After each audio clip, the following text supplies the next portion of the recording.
if you are struggling with these insecurities, don't allow other people to define who you are. You define who you are, and God defines who you are. Over anything, if you don't know who you are, He does.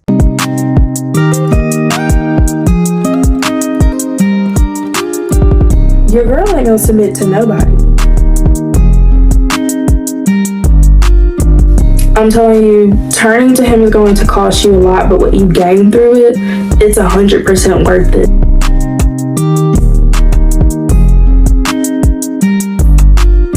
Morning, good afternoon, good evening, whatever time of the day that it may be for you. My name is Aspen Danielle, for those of you who do not know me, and this is my podcast, Perfectly Imperfect. We're at season two.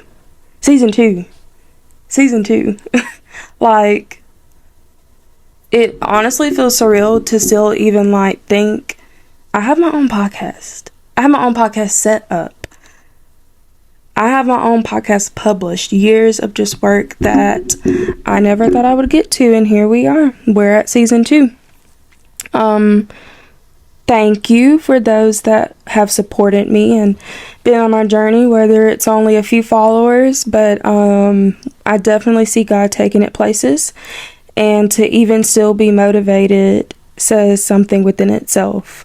I took a few months off just to get myself together. I have been working so hard with my podcast, and here we are. We're at season 2. I think it's been 3 or 4 months, which originally it was supposed to be too much, y'all, because I was just going to take the summer. But I was like, nope, we got to get back into it. If I don't do it now, I'm never going to get to it. And yeah, nothing's going to stop me now. So here we are. It's been super rough, y'all. Lately, I've been in a good little spiritual, physical, mental, emotional battle.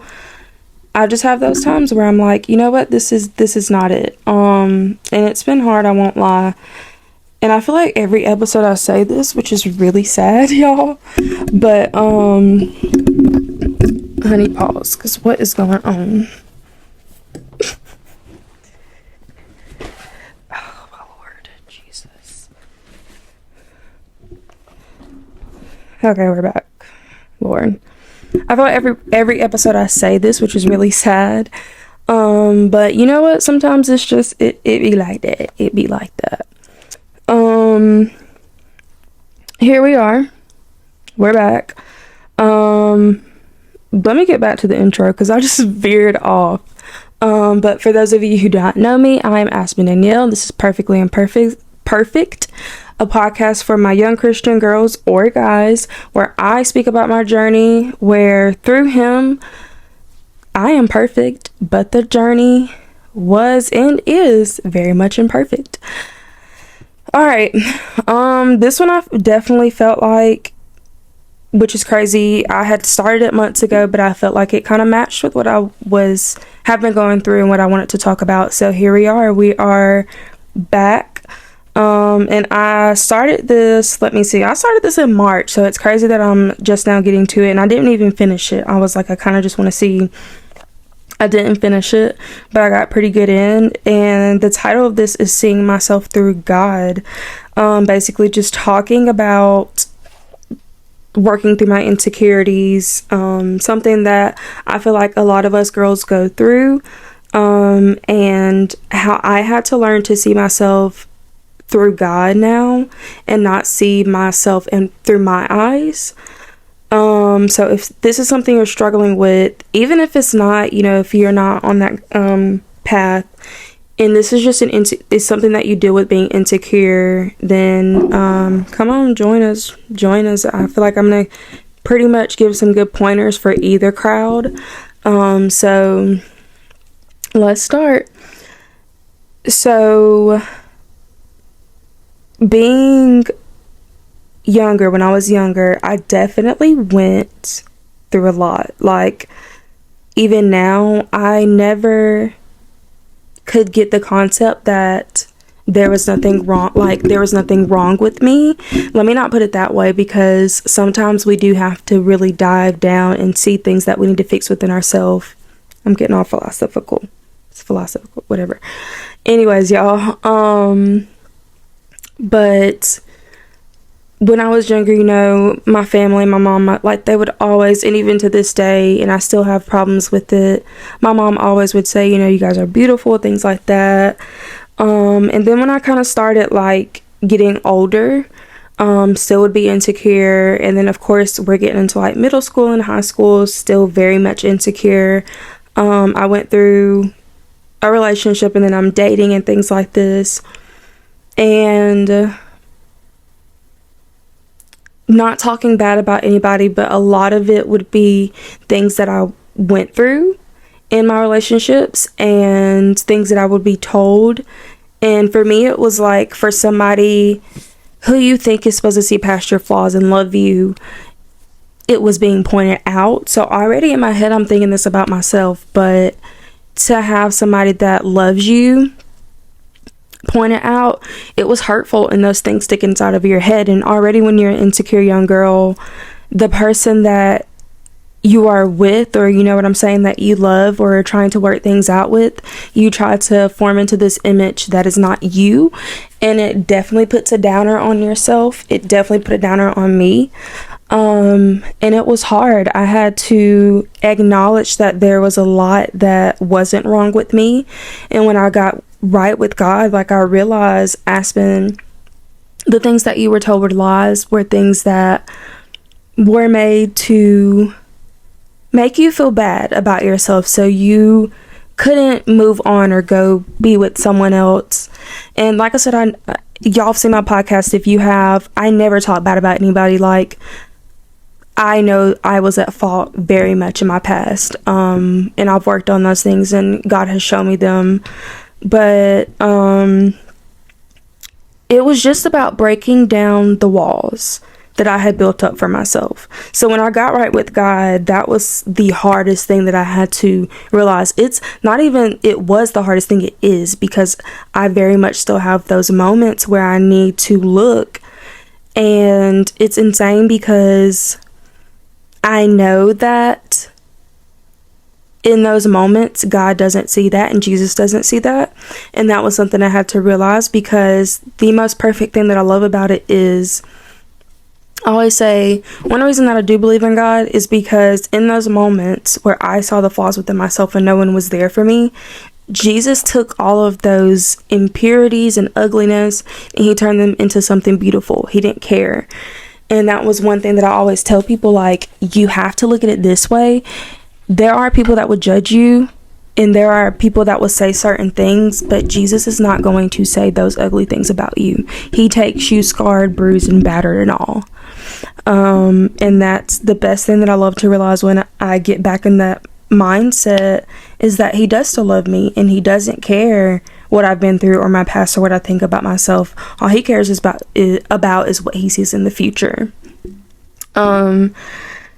And I just always felt like my past, piggybacking off that, completely defined who I was. I would look at certain aspects of my life, and I'm like, it would literally make me feel disgusted in myself, because certain things that I would allow people to do or that I went through, many people were shocked by it. Like, I remember when I told my mom my story about a person that I was with, she was like, I just never would have thought you would have allowed that, because if you know me, the Aspen that I was before was very outspoken, strong, and very much like, I didn't let anybody walk over me. So that for me was a change to adjust to, because I had to learn how to tame my mouth and my actions and my words and things like that. So this was different, and I just had to get to the point where I could not care about what people thought, and that was always my problem. I cared about what people thought. I cared about how people thought I looked. I cared about what people thought about me, if it was good, if it was bad, whatever it was, I cared. And I'm not gonna lie, I still do. But this is just going based off my podcast too. Like, my mom was like, Aspen, you have to stop worrying about what people think about you and step out on faith. Because if you don't, you'll never get your story out the way that God told you that you need to. And this was one of the things that I had to step out and not care what people think, and be able to tell my story to help somebody not have to go through the things that I went through. If that means that I've got to go through the worst of the worst to become a warrior for Christ, then by all means, I'll do it to help the next person. But it was, that within itself was just hard. And I'll tell y'all, the best thing that I always, and this is one of my favorite scriptures, and it's Psalm 139:13-14. And this is how I love thinking about my life. It says, "For you formed my inward parts. You covered me in my mother's womb. I will praise you, for I am fearfully and wonderfully made. Marvelous are your works, and that my soul knows very well." Y'all, that hits me because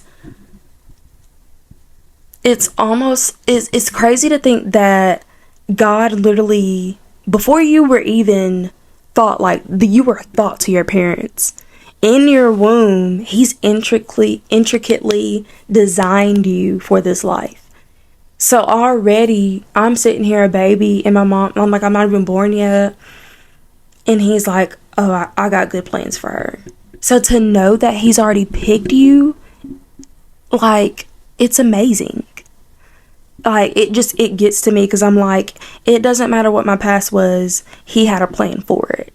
And he knew she's going to make it and she's going to do great things. You have to think of it like that. Think good about yourself. Already God thought good about you before you even came into the world. So that was the best thing. One of my favorite characters to relate to this is Mary Magdalene. And she was one of the followers of Christ.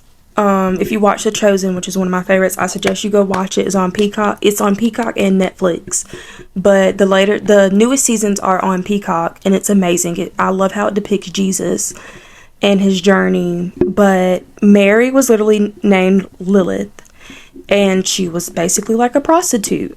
But Jesus picks her. This woman who is so full of sin, he goes to pick her. Out of all people, he picks her. And that's what Jesus did. He picked the worst of the worst. I mean, quite literally, he picks Paul/Saul, who was killing Christians, y'all. Killing Christians. And he's like, I'm about to make an example out of him. That's literally what God did.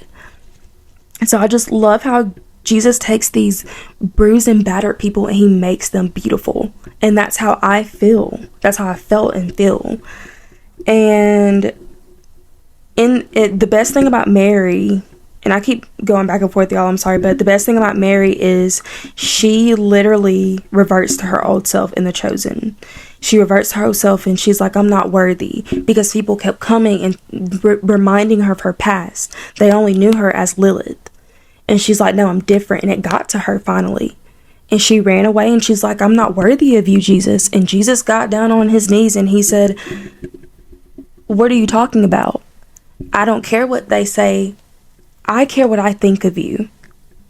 You are forgiven. You're walking with me. You're strong now. You're beautiful. I mean, all these things that she thought of herself, he's saying opposite. And I'm like, this wonderful spiritual person, I mean, literally, he felt the things that we felt. He saw the things that we saw in the image of his Father. And the worst of the worst, he's like, I don't care. You're with me now. That's all gone. And it just makes you sit and think, because with me, I just had to keep changing, and I have to keep changing. I'm speaking a lot in past tense, but it's present tense too. Like, I had to think. There was certain things of myself, like I remember my mom I would say certain things to my mom, and she'd be like, stop saying that about yourself. I don't like when you speak of yourself that way. And she's like, God loves you. He formed you in his image. So when you speak of yourself a certain way, you're speaking about God that way. And it would hit me, because then I'm like, my mom was just saying that. But now that I'm deeper with Christ, I'm like, oh man, I don't ever want Jesus to feel this way. And I always say, when I'm hurt, he's hurt. Like, I know that feeling. And it just makes you double think, like, it's not who you are. And a few years ago, I was mentally going through it, and like I was struggling with my body. I've always struggled with the insecurities. And even, I'm a cheerleader and I'm 20 pounds of muscle and I'm healthy as I don't know what, running miles a day, weightlifting and working out 3 times a day. I was the healthiest I could have ever been. But I still did not like myself or looking in the mirror. And then it was even worse when I went through certain things and I hated looking at myself. And that was hard. I mean, like, mentally, it just was very hard. I remember I was in the gym back again, but it wasn't for me. It was unhealthily losing weight because I was stressed and mentally just not there. And I had to look back because I thought of myself as damaged goods because of what someone else did to me and what I put myself through. Not just them. I was disgusted with myself. But you cannot think like that. I know that there are many girls out there that thinks like that, but do not think of yourself like that. You are gorgeous. You are beautiful. You are one of a kind. And like I said, he intricately made you in your mother's womb for this reason. So you've got to find yourself again. I'll go and say one way that I found myself again is journaling. I started writing in journals when I was like 17 in high school, like when I first got, back with God, but was not committed yet. And I recently looked back on my journals and I have like 4 to 5. And I was like, oh my gosh, I didn't realize I had this many. And I look back on my life at the things that I prayed about at the time that I have now that God has put me through. And he promised me, and it's here. And I have to think about that too now, like the things, Aspen, that you are going through.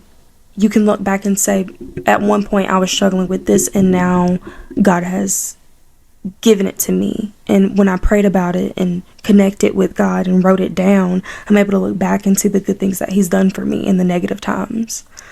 For example, I remember saying I was just going to give up in life. Let me just put it that way. I was ready to give up, and I remember saying, God, I need a light in my life. And I looked at the date and I went back, and this just happened. My niece was born 3 days later, and I remember the first time I held her, the first word that came to my mind was light. And I'm like, if you can't tell me that God's not real, like I literally spoke this to only him, and boom, it's here. She's my light. And it was insane to see the way that God had worked through me and through prayer. And I kind of stopped journaling for a little bit, but now I'm back to it. Y'all, I recommend 100%. Even if it's just writing one word for a day, an affirmation, how you feel, it helps so much.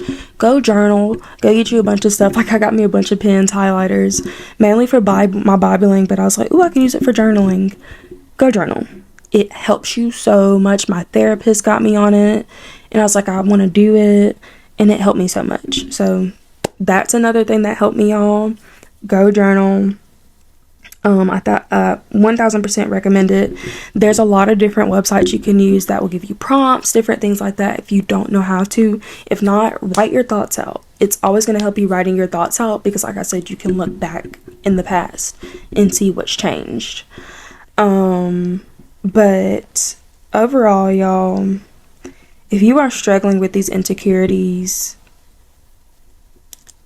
don't allow other people to define who you are. You define who you are, and God defines who you are. Over anything, if you don't know who you are, he does.